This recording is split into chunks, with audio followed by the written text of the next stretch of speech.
Gentlemen, hi, you must be Marcus? Yeah, that's me. Daniel? Enchanté. Where are we going now? Freitag factory. So it's a factory, it's your atelier, and it's also your office. It was important to us to really have all the different steps of our production in one place.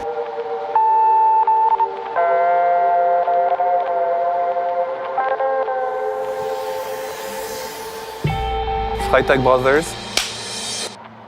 Freitag, it's a world-famous brand. You've been at it for 25 years. What is your idea of success? It's quite a complex world at the moment. There's so much change, so much disruption.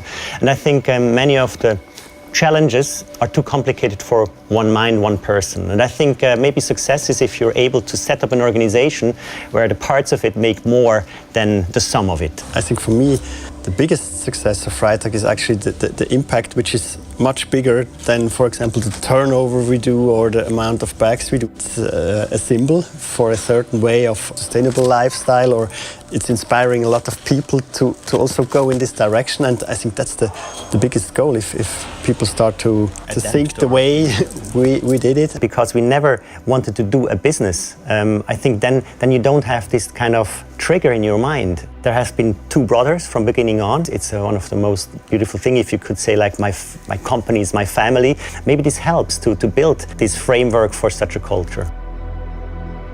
You have this big trajectory and problems show up and you just solve them with the best of your ability instead of thinking, oh, there must be a playbook I can apply.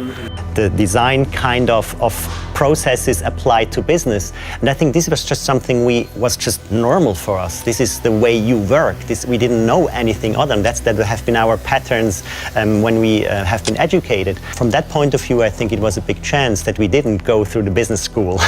Yeah, we both did an apprenticeship. I worked as display artist for 4 years and you as graphic designer, and every single project was like a little startup. So there's a client, he needs something and you generate ideas, and then you also have to do it. And once it was a success, once it was a fail. So that's a very good school, which you don't have in a real school, I think.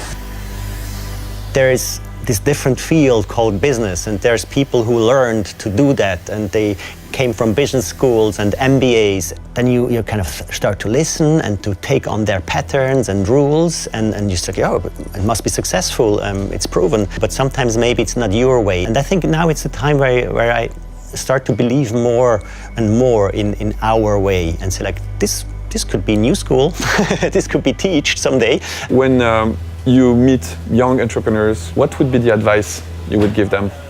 Expect that you are wrong. It's part of your journey. to understand that you probably don't understand. It gives you a more humble way to look at certain things, and I think you need to be humble to be successful. Freitag, c'était la première. Thank you, Marcus. Thank you. Thank you so much. No, I know you it was guys a are pleasure. crazy busy.